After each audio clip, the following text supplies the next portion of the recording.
Good morning again. So yesterday I did a whole unboxing video on this, and I know in some other videos I said I wasn't a fan of doing unboxing videos because I thought maybe they were overdone. But then I thought to myself, well, when I first started watching RC videos and getting into the hobby, I liked the unboxing videos at first because then you kind of saw what came in certain boxes. Now it's usually the typical stuff. You get your vehicle, you get your charger, you'll get a little tire wrench, you'll get your receiver, you get a booklet. Sometimes these little bits like mirrors and all, you'll get a bag of things you have to put on. And then other times you'll get stickers, things like that. But it's pretty much the same stuff. So I thought, well, what if somebody stumbles across my video and they're getting into the hobby and I've skipped that whole process? So I thought, you know what? Okay, I'll do it.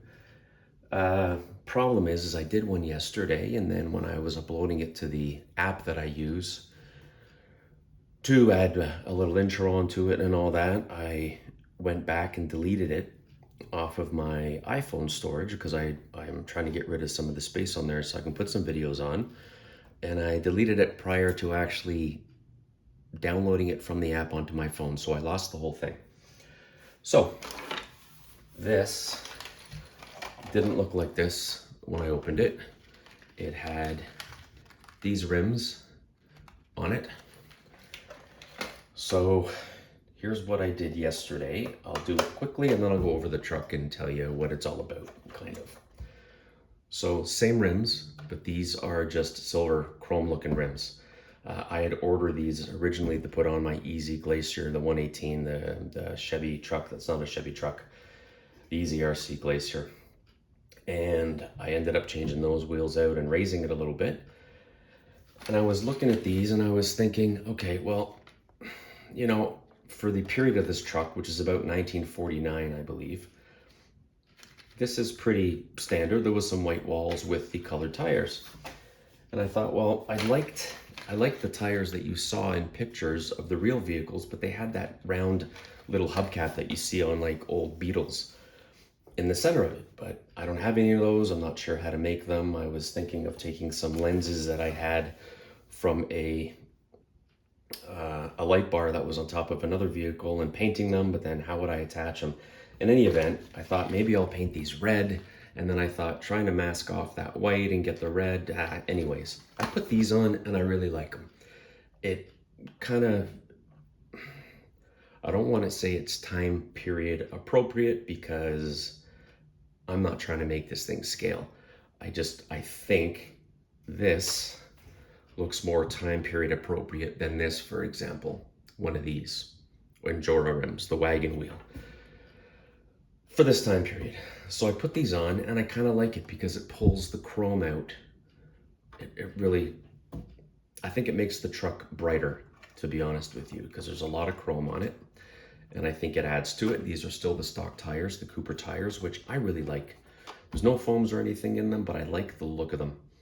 They're not those big, fat, meaty tires. They're nice and slim. So I'm happy with this right now and how it looks. And if you'll notice, I've noticed in a lot of videos, if I pull back, I'm not sure if it changes or not, but when I'm watching the video through my lens here, this truck looks like a lightish blue, a bit of a teal, but it's really a beautiful teal color. When I opened it, I was just like, this is a beautiful, beautiful looking truck.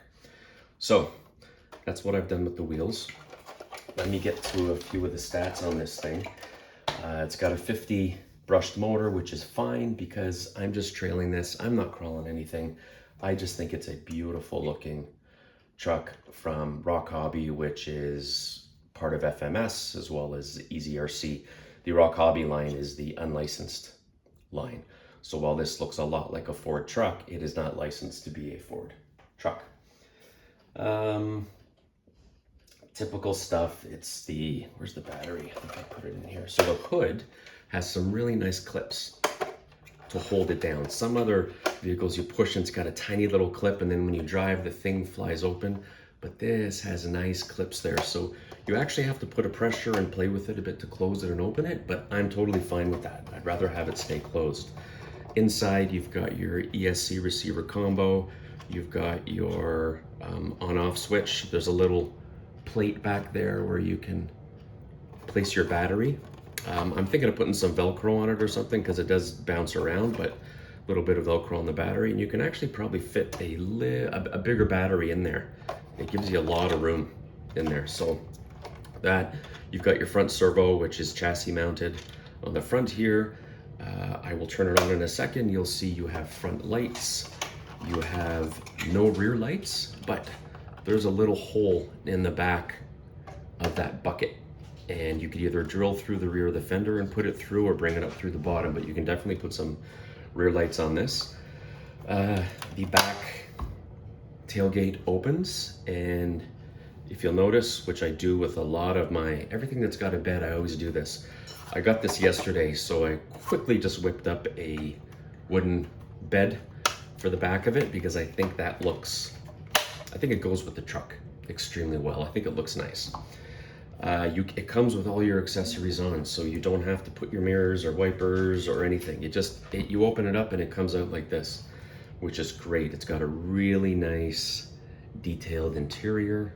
Let me try to get that in there. Beautiful interior. So I'll eventually get a driver in there. Comes with some license plates. What is that one? It's Florida on the front, and it says Strokers on the back. But you couldn't ask for a nicer looking vehicle. And if you give me a second, I'm going to plug this in and I'll just show you the lights. It's a single speed, which is fine. I'm just going to bring it on some trails and drive it around and think about how cool it looks to me. Your typical FMS ROCHobby. It's got your bind button. It's got the reverse, so the forward and reverse. It can change that on your trigger. It's got a way to set your neutral on, but I find all of these come set out of the factory. It's got your steering trim, a dual rate, and your throttle trim. Now, one thing I'll tell you it also gives you the ability to adjust your drag brake. So it's something about hitting the rev button, reverse, but the rev button twice within a second, and then you can use your steering trim, or these 4 buttons are basically 0, 50, 75, and 100% drag brake, and you can adjust it that way. It's in the manual. It's really easy to do. Let me get this hood down. There we go.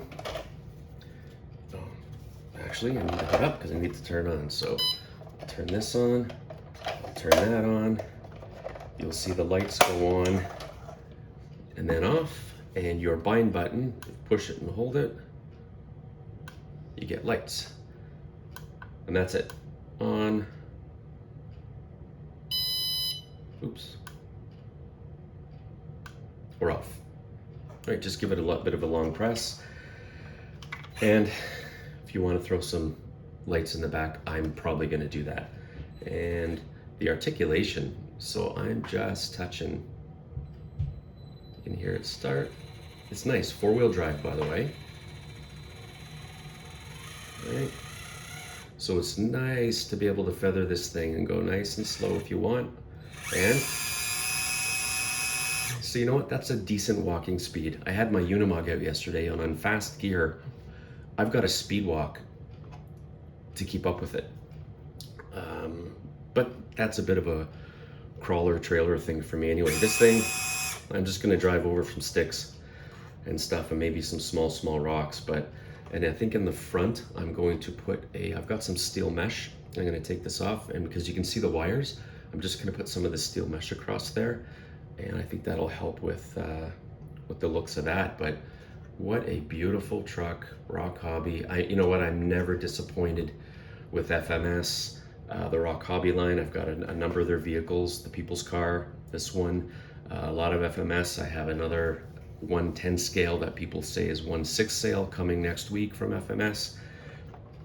And even the EZRC, you know, they put out that Glacier, which is really the same body as the FMS K10, or Chevy K10, I think it was. It's 1/18 scale. And you know, same tires, that's where these wheels technically come from, is that version. You get a black set on the Glacier, which doesn't look bad. And then if you look underneath, everything is plastic, which is fine, except you've got an aluminum frame rail, they say. It's a C-channel frame rail. The shocks, I don't have a problem with them. They've got these on enough of an angle that you can have a full bed, and they did that with the FMS, the K10. I keep saying K10, maybe it's, anyways, the FMS Chevy pickup, the red and white one, as well as the Easy Glacier. They're on a nice angle to give you the space to have a full bed, which I think is great. A nice long drive shaft in the back. They're plastic, but these aren't going to be under a lot of strain. What I am going to do is open up the diff covers, because I've noticed everything I order lately doesn't have any grease in it. So, and I might do the gearbox as well in there. I'll just have to take everything off one day. And probably before I run it. I've done that with a lot of my cars. I'm gonna do it with the new, I'm getting the FJ40, which I wanted for such a long time. I was talking to my wife the other night and I said, yeah, but it's, you know, it's $350 US, that's 400 something Canadian. And she says, well, you go out and buy all these $100, $120. So instead of getting 4 of them at 120 bucks, why don't you get the nice big one that you wanted and just pay the one time? And again, I think I fell in love with her all over again at that point. Needless to say, within a half an hour, I was online and ordering from FMS. So I'm gonna do a full unboxing on that one when I get it in. What else on this one? I don't think, you know, every time I get something, I say, I'm not gonna change it. I'm gonna leave it stock, because I thought this thing looked nice stock. But when I got it, although the wheels look nice, one, pretty much everybody who's got a video up on it has these wheels on it. There's a few people who've done a beautiful job redoing the wheels. They're red and they have those actual round hubcaps, and I don't know how they did it, but probably a 3D printer. But in any event, I threw these on. I like it. I had these on yesterday, and my wife said, I asked her for her opinion, and as you can see, they're a lot thicker. And she said it doesn't look as time period correct. It looks like you've taken an old truck and you've put some new mag wheels on it. And I thought, you know what? True. I think it looks a little true to form with the slimmer tires. Again, I'm a big fan of the look of these Cooper tires. I like thick stuff. I like to have, you know, stuff sticking out from the side to make it look like a nice big chunky truck, but this fits. So there you have it. The Magnum, a ROCHobby Magnum. This is called the V2 1/18 scale, which is really a Ford pickup from, I believe, not, like I said, 1949. So if you've got, I think this one's 120 bucks Canadian. I'm trying to remember, but this is it, man. This is a nice truck. So if you want to invest a little money, it's something good just to play around with, right? And that's it, I'm done. I'm not doing anything else to it. I swear. Until I do a video that tells you guys, hey, look what I've done to my Magnum. All right, guys. If you can, like, subscribe, please comment. I like hearing the comments, or reading the comments, I should say. Oh, I was gonna turn this on for you guys. Oh, you did, show the lights. Sorry. And what else was I gonna show you? I think that was it. It's got a nice smooth, the axles. I've had some other ones where, you know, you're on the budget side of things and it kind of jumps around a lot, but I don't know. I think it's a beautiful looking truck. Okay, thanks again. Like, subscribe, share, comment, whatever you can do. I appreciate it. Have yourself a great day.